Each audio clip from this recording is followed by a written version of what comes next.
بسم اللہ الرحمن الرحیم۔ حضرت عائشہ صدیقہ رضی اللہ تعالی عنہا کی سیرت و کمالات۔ ام المومنین حضرت عائشہ صدیقہ رضی اللہ عنہا معروف صحابی رسول صلی اللہ علیہ وسلم، یار غار خلیفہ اول سیدنا صدیق اکبر رضی اللہ عنہ کی نور نظر، لخت جگر اور شفیع موسم، نبی مکرم حضور نبی کریم صلی اللہ علیہ وسلم کی زوجہ محترمہ ہیں۔ آپ سلام اللہ علیہ ان برگزیدہ ہستیوں میں سے ہیں جنہوں نے اسلام کے دور اولین میں بچپن ہی سے اپنے گھر میں اسلام کی بہار پائی۔ سیدہ عائشہ صدیقہ سلام اللہ علیہ کی ذات اقدس وہ ذات ہے جس کی پاک دامنی کی گواہی میں اللہ تعالیٰ نے قرآن کریم کی سورہ نور میں 12 آیات نازل فرما کر آپ سلام اللہ علیہ کی عفت و پاک دامنی کی گواہی کو قرآن کریم کی تلاوت کے صورت میں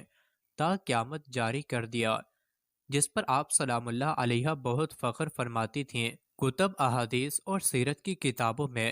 حضرت عائشہ صدیقہ سلام اللہ علیہ کی عظمت و شان اور فضائل و مناقب بکثرت موجود ہیں۔ آپ سلام اللہ علیہ صحابہ کرام علیہم الرضوان میں ایک عظیم عالمہ اور فقیہ کے طور پر معروف تھیں اور بہت سے اہم شرعی مسائل میں آپ سے رہنمائی لی جاتی تھی۔ حضرت عائشہ صدیقہ سلام اللہ علیہ کا نام و نسب، آپ کا اسم گرامی عائشہ، القابات حمیرہ اور صدیقہ اور کنیت ام عبداللہ معروف ہے۔ آپ سیدنا ابو بکر صدیق رضی اللہ تعالی عنہ اور سیدہ زینب رضی اللہ تعالی عنہ کی شہزادی ہیں۔ آپ کے عالی مرتبہ والد محترم حضرت صدیق اکبر رضی اللہ عنہ حضور نبی کریم محمد مصطفیٰ صلی اللہ علیہ وسلم کے منہ بولے بھائی اور جانثار دوست تھے۔ آپ کے گھر میں عرفان و ہدایت کا دریا بہہ رہا تھا، اس لحاظ سے آپ بے حد خوش قسمت اور مبارک تھیں کہ آپ کے کانوں میں کبھی کفر و شرک کی آواز نہیں پڑی۔ اس حوالے سے آپ فرماتی تھیں کہ میں نے جب سے اپنے والدین کو پہچانا ان کو مسلمان پایا۔ سیدہ عائشہ صدیقہ سلام اللہ علیہ کا حضور نبی کریم صلی اللہ علیہ وسلم سے نکاح مبارک روایات میں ہے کہ ابتدا میں حضرت عائشہ صدیقہ سلام اللہ علیہ کی شادی جبیر بن ماتم کے بیٹے سے طے پائی تھی، لیکن انہوں نے اس بنا پر شادی سے انکار کر دیا کہ حضرت عائشہ رضی اللہ عنہ کی ذات گرامی ان کے گھر میں اسلام پھیلانے کی موجب بن جائے گی۔ چنانچہ 10 نوی میں 500 درہم کے عوض حضرت عائشہ صدیقہ سلام اللہ علیہ کا نکاح خاتم النبیین حضرت محمد صلی اللہ علیہ وسلم سے ہو گیا، اور آپ سلام اللہ علیہ کو یہ شرف حاصل ہوا کہ صرف آپ ہی پیغمبر آخر الزماں صلی اللہ علیہ وسلم کی کنواری زوجہ مطہرہ تھیں۔ اس شادی سے قبل عرب میں منہ بولے بھائی کی بیٹی سے شادی نہیں کرتے تھے، اور اسی طرح شوال کے مہینے میں شادی کرنا نحوست سمجھا جاتا تھا، مگر حضرت عائشہ صدیقہ رضی اللہ عنہ کی شادی نے ان فضول خیالات اور توہمات کو مسلمانوں میں ہمیشہ کے لیے ختم کر دیا۔ روایات میں ہے کہ جب حضور نبی کریم صلی اللہ علیہ وسلم نے سیدہ عائشہ صدیقہ سلام اللہ علیہ سے نکاح کے حوالے سے پیغام بھیجا تو سیدنا صدیق اکبر رضی اللہ عنہ نے فرمایا کہ آپ صلی اللہ علیہ وسلم تو میرے منہ بولے بھائی ہیں، جس پر حضور نبی کریم صلی اللہ علیہ وسلم نے فرمایا کہ صدیق اکبر رضی اللہ عنہ آپ میرے صرف دینی بھائی ہیں، یعنی حقیقی بھائی نہیں کہ شادی نہ ہو سکے۔ اس کے علاوہ حضرت عائشہ صدیقہ سلام اللہ علیہ کا نکاح مبارک اور رخصتی دونوں ماہ شوال میں طے پائی۔ عام طور پر اہل عرب اس مہینے میں شادی بیاہ کو معیوب سمجھتے تھے کہ اس مہینے میں طاعون پھیلا تھا، مگر آپ سلام اللہ علیہ کی شادی سے یہ بدعت بھی ختم ہو گئی۔ حضرت عائشہ صدیقہ سلام اللہ علیہ کی فہم و فراست۔ حضرت عائشہ صدیقہ سلام اللہ علیہ نے جس ذوق و شوق، خلوص و محبت اور عقیدت کے ساتھ حضور نبی کریم صلی اللہ علیہ وسلم حضرت محمد صلی اللہ علیہ وسلم کی خدمت کی اور خداداد ذہانت و فراست سے احکام قرآنی کو سمجھا، اس کی مثال نہیں ملتی۔ یہی وجہ تھی کہ حضرت عائشہ صدیقہ رضی اللہ عنہ تمام ازواج مطہرات میں حضور نبی کریم صلی اللہ علیہ وسلم کو بہت زیادہ عزیز تھیں، اگرچہ حقوق کے اعتبار سے حضور نبی کریم صلی اللہ علیہ وسلم نے کبھی ازواج محترات کے ساتھ ترجیحی سلوک نہیں کیا، تاہم بعض خصوصیات اور اوصاف کی وجہ سے آپ صلی اللہ علیہ وسلم کی قلب مبارک میں حضرت عائشہ سلام اللہ علیہا کی بہت زیادہ عزت اور محبت تھی۔ حضرت عائشہ صدیقہ سلام اللہ علیہ کا مقام و مرتبہ۔ حضرت عائشہ صدیقہ سلام اللہ علیہ کو کتب احادیث و تواریخ میں جو قابل رشک مقام حاصل ہے اس کی نظیر نہیں ملتی۔ ام المومنین حضرت عائشہ صدیقہ سلام اللہ علیہ کا آستانہ مبارک علماء فقہا اثر، خلفائے وقت اور محدثین عالم اسلام کے لیے ایک مرکز کی حیثیت رکھتا تھا۔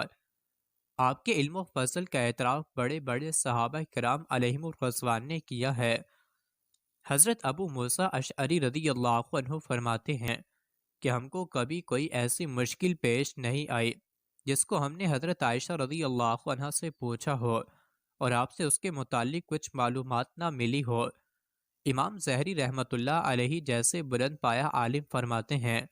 کہ سیدہ عائشہ رضی اللہ عنہ تمام لوگوں میں سب سے زیادہ عالمہ تھیں۔ بڑے بڑے اکابر صحابہ کرام علیہم الرضوان آپ سے استفادہ کرتے تھے۔ ایک اور جگہ فرماتے ہیں کہ اگر تمام مردوں اور عورتوں کا علم ایک جگہ اکٹھا کر لیا جائے تو حضرت عائشہ صدیقہ سلام اللہ علیہ کا علم وسیع تر ہوگا۔ حضرت عروہ بن زبیر رضی اللہ عنہ فرماتے ہیں کہ میں نے علوم قرآن، فرائض حلال و حرام، فقہ، شاعری، طب کی تاریخ اور نسب کے علم میں حضرت عائشہ صدیقہ سلام اللہ علیہ سے بڑھ کر کسی کو نہیں دیکھا۔ دین کے اہم اور الجھے ہوئے مسائل کو سلجھانے میں بھی آپ کا مقام بہت بلند تھا۔ آپ سلام اللہ علیہ خلفائے راشدین کے زمانے میں فتویٰ دیا کرتی تھی۔ معروف روایت کے مطابق حضرت عائشہ صدیقہ سلام اللہ علیہ سے تقریباً 2210 احادیث مروی ہیں۔ بعض علماء دین کا کہنا ہے کہ شرعی احکام میں ایک چوتھائی آپ سلام اللہ علیہ سے منقول ہے۔ اس کے علاوہ آپ سلام اللہ علیہ نے علم کلام کے کئی مشکل مسائل سلجھائے ہیں۔ ان میں سے رؤیت باری تعالیٰ، علم غیب، عصمت انبیاء، معراج کے مسائل بہت مشہور ہیں۔ آپ سلام اللہ علیہ مورزین اور احکام ربانی کی روح کو خوب سمجھتی تھیں۔ چنانچہ قرآن حکیم کی ترتیب، مدینہ منورہ میں دین اسلام کی اشاعت کے اسباب، غسل جمعہ، نماز قصر کی علت، صوم عاشورہ کا سبب، حج کی حقیقت اور ہجرت کے معنی و مفہوم کے متعلق جو تفصیلات آپ نے بیان فرمائی ہیں واجبی علم دین سیکھنے والوں کے لیے بڑی اہمیت رکھتی ہیں۔ تاریخ عرب پر سیدہ عائشہ سلام اللہ علیہ کو اتنا عبور حاصل تھا کہ کوئی دوسرا آپ کے ہم پلہ دکھائی نہیں دیتا۔ ایام جاہلیت میں عربوں کی حالت، رسم و رواج اور طرز معاشرت کے علاوہ اسلامی تاریخ کے بے شمار واقعات آپ کے ذریعے ہی دنیا تک پہنچے ہیں، جیسا کہ غزوہ بدر، احد، خندق اور قریظہ کے واقعات، فتح مکہ میں عورتوں کی بیعت، حجۃ الوداع کی ضروری باتیں، سرور دو عالم حضرت محمد مصطفیٰ صلی اللہ علیہ وسلم کی عادات اور اخلاق کے بارے میں قیمتی معلومات، یہاں تک کہ نبی اکرم صلی اللہ علیہ وسلم پر وحی کیسے شروع ہوتی اور نزول وحی کے وقت آپ صلی اللہ علیہ وسلم پر کیا کیفیت طاری ہوتی، ہجرت کیسے ہوئی اور کن لوگوں نے کی، قرآن کریم کیسے نازل ہوا، اس کی ترتیب کس طرح قائم ہوئی، نمازوں کی تفصیل اور حضور نبی کریم صلی اللہ علیہ وسلم کے مرض الموت کے حالات اکثر و بیشتر حضرت عائشہ صدیقہ سلام اللہ علیہ سے مذکور ہے، جو بلا شبہ تاریخ اسلام کا بہت اہم حصہ خیال کیے جاتے ہیں۔ سیدہ عائشہ صدیقہ سلام اللہ علیہ کی فصاحت و بلاغت اور ادبی ذوق، اکثر مورخین نے یہ تسلیم کیا ہے کہ حضرت عائشہ صدیقہ سلام اللہ علیہ فصاحت و بلاغت اور حسن بیان کا ایک بحر کران تھے۔ چنانچہ حضرت موسیٰ ابن طلحہ رضی اللہ عنہ فرماتے ہیں کہ میں نے حضرت عائشہ صدیقہ سلام اللہ علیہ سے زیادہ کسی کو کثیر اللسان نہیں دیکھا۔ حضرت عائشہ رضی اللہ عنہ اعلیٰ درجے کی سخن شناس اور شعر و ادب کی قدر دان تھے۔ عرب کے بلند پایہ اور مشہور شاعر حضرت حسان بن ثابت رضی اللہ عنہ اکثر اشعار سنانے کے لیے آپ کی خدمت اقدس میں حاضر ہوتے تھے۔ معروف روایت کے مطابق آپ سلام اللہ علیہ کو حضرت کعب بن مالک رضی اللہ عنہ کا 40 اشعار پر مشتمل پورا قصیدہ زبانی یاد تھا۔ اس کے علاوہ دور جاہلیت اور اسلامی عہد کے کئی شعراء کے بے شمار اشعار بھی یاد تھے۔ حضرت عائشہ صدیقہ سلام اللہ علیہ کے اوصاف و محاسن۔ حضرت عائشہ صدیقہ سلام اللہ علیہ کی کنات، سادگی، دلیری، شجاعت، سخاوت،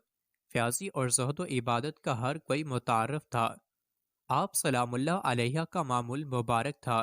کہ آپ سید کونین حضور نبی کریم صلی اللہ علیہ وسلم کے ساتھ تہجد کی نماز ادا کیا کرتی تھیں، اکثر روزے سے ہوتی تھیں اور ہر سال پابندی کے ساتھ حج ادا کرتی تھیں۔ آپ سلام اللہ علیہ کو غلام آزاد کرنے کا بھی بہت شوق تھا۔ بعض روایات کے مطابق آپ سلام اللہ علیہ کے آزاد کردہ غلاموں کی تعداد 67 کے قریب ہے۔ حضرت عائشہ صدیقہ سلام اللہ علیہ کی غزوات میں شرکت۔ سیدہ عائشہ صدیقہ سلام اللہ علیہ نے شوال 3 ہجری میں غزوہ احد میں شرکت کی اور آپ ام سلیم رضی اللہ عنہ کے ساتھ مشک میں پانی بھر کر لاتی تھیں اور زخمیوں کو پلاتی تھیں، اور اسی طرح آپ سلام اللہ علیہ 5 ہجری میں غزوہ بنی مطلق میں بھی حضور نبی کریم صلی اللہ علیہ وسلم کے ہمراہ تھیں۔ حضرت عائشہ صدیقہ سلام اللہ علیہ کا خصوصی امتیاز۔ معروف روایت کے مطابق یہ شرف صرف حضرت عائشہ صدیقہ سلام اللہ علیہ کو ہی حاصل ہے کہ جب محبوب خدا حضرت محمد مصطفیٰ صلی اللہ علیہ وسلم نے وصال فرمایا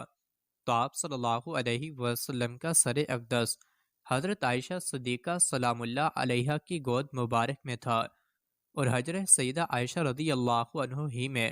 آپ صلی اللہ علیہ وسلم کی آخری آرام گاہ بنی، جو آج تک گنبد خضرا کے نام سے معروف ہے۔ سیدہ عائشہ صدیقہ سلام اللہ علیہ کا وصال مبارک چونکہ ازواج محترمات کے لیے اللہ تعالی نے دوسری شادی ممنوع قرار فرمائی تھی، اس لیے حضور نبی کریم صلی اللہ علیہ وسلم کی رلحت کے بعد حضرت عائشہ صدیقہ سلام اللہ علیہ نے باقی تمام عمر مبارک بیوگی کے عالم میں بسر کی اور اپنی زندگی کا ہر لمحہ دین اسلام کی خدمت کے لیے وقف کر دیا۔ معروف روایت کے مطابق سیدہ عائشہ صدیقہ سلام اللہ علیہ نے 17 رمضان المبارک 58 ہجری میں حضرت امیر معاویہ رضی اللہ عنہ کے عہد میں وفات پائی، اور آپ سلام اللہ علیہ کی وصیت کے مطابق آپ کو جنت البقیع شریف میں رات کے وقت دفن کیا گیا، اور آپ کی نماز جنازہ حضرت ابو ہریرہ رضی اللہ عنہ نے پڑھائی۔ حضرت عائشہ صدیقہ سلام اللہ علیہ کے ہاں کوئی اولاد نہیں ہوئے۔ مستند روایات کے مطابق آپ سلام اللہ علیہ نے اپنے بھانجے حضرت عبداللہ بن زبیر رضی اللہ عنہ کو متنبع منہ بولا بیٹا بنایا تھا، اور انہی کے نام پر آپ کی کنیت ام عبداللہ معروف ہے۔ حضرت عائشہ صدیقہ سلام اللہ علیہ کی سیرت آج کی عورت کے لیے مشعل راہ۔ حضرت عائشہ صدیقہ سلام اللہ علیہ کی حیات طیبہ میں مسلمان عورتوں کے لیے بیش بہا اسباق پوشیدہ ہیں، جنہیں زیور حیات بنا کر آج بھی ہماری خواتین تاریخ کے اوراق کو اپنے کارناموں سے مزین کر سکتی ہیں اور وقت کی رفتار بدل سکتی ہیں۔ توجہ طلب بات یہ ہے کہ اگر حضرت عائشہ صدیقہ سلام اللہ علیہ کم و بیش 1500 سال پہلے پیکر علم و حکمت اور کمال فن کا درجہ حاصل کر سکتی تھیں اور پردہ نشینی کے عالم علماء فضلہ کی استاد ہونے کا شرف حاصل کر سکتی تھیں، تو آج ہماری عورتیں ان کے نقش قدم پر چل کر کیا کچھ نہیں کر سکتیں۔